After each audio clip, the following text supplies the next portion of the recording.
नमस्कार दोस्तों, मैं हूँ जीतू भाई और आज मैं आपको एक ऐसी कहानी सुनाने जा रहा हूँ जो सिर्फ चार चोरों की नहीं बल्कि हर उस इंसान की है जो शॉर्टकट की राह चुनता है। बहुत समय पहले की बात है।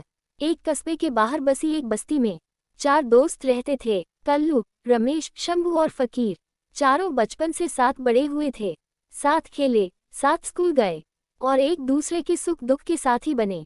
लेकिन जैसे जैसे उम्र बढ़ी, जिंदगी की सच्चाई सामने आने लगी। घर में गरीबी थी, काम मिलता नहीं था और मेहनत करने के बाद भी पेट भरना मुश्किल हो जाता था। गलत सोच की शुरुआत। एक दिन फकीर बोला, दोस्तों, हम कब तक ऐसे जिएंगे? दुनिया चालाकों की है, मेहनत करने वाले बस पिसते हैं। शंभू ने हामी भरी, हमें भी थोड़ा दिमाग लगाना चाहिए। रमेश चुप था। उसके पिता अक्सर कहते थे, बेटा, गलत रास्ता कभी सुख नहीं देता, लेकिन भूख और हालात अच्छी सीख को भी दबा देते हैं।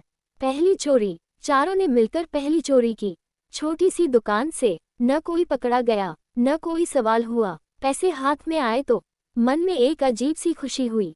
कल्लू हंसते हुए बोला, देखा कितना आसान है। यहीं से उनका रास्ता बदल गया। लालच का बढ़ना। अब चोरी आदत बन गई।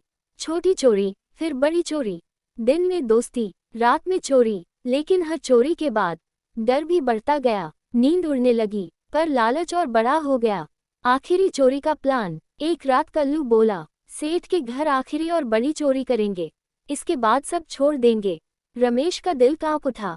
वह बोला, अगर पकड़े गए तो? फकीर ने कहा, डरपोक मत बनो, किस्मत बहादुरों का साथ देती है।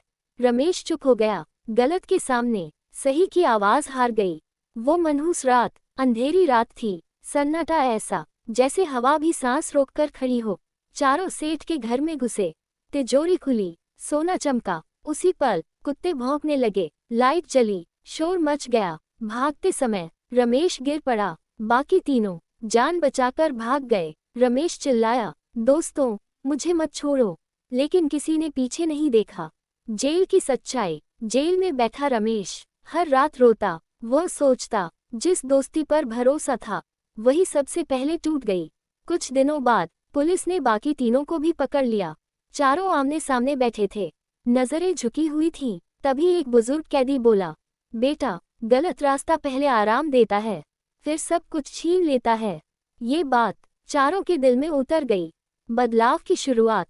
सजा पूरी हुई, चारों बाहर आए। अब कोई चोरी नहीं, कोई शॉर्टकट नहीं। कल्लू मजदूरी करने लगा, रमेश रिक्शा चलाने लगा, शंभू ने छोटी सी चाय की दुकान खोली, फकीर मंदिर में सेवा करने लगा। कमाई कम थी, लेकिन मन शांत था। आखिरी मुलाकात। सालों बाद चारों एक जगह मिले। रमेश बोला, गलती ने हमें तोड़ा नहीं, बल्कि सही रास्ता दिखा दिया। कल्लू ने कहा, अगर समय रहते न सुधरते तो आज यहाँ खड़े भी न होते। और दोस्तों, यही इस कहानी का अंत नहीं, बल्कि असली शुरुआत थी, एक ईमानदार जिंदगी की। पौधा कहानी से सीख। गलत रास्ता जल्दी पैसा देता है, लेकिन इज्जत छीन लेता है। सच्ची दोस्ती मुसीबत में पहचानी जाती है।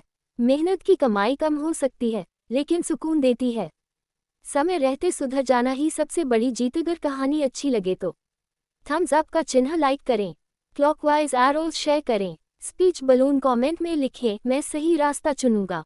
बेल चैनल को सब्सक्राइब जरूर करें।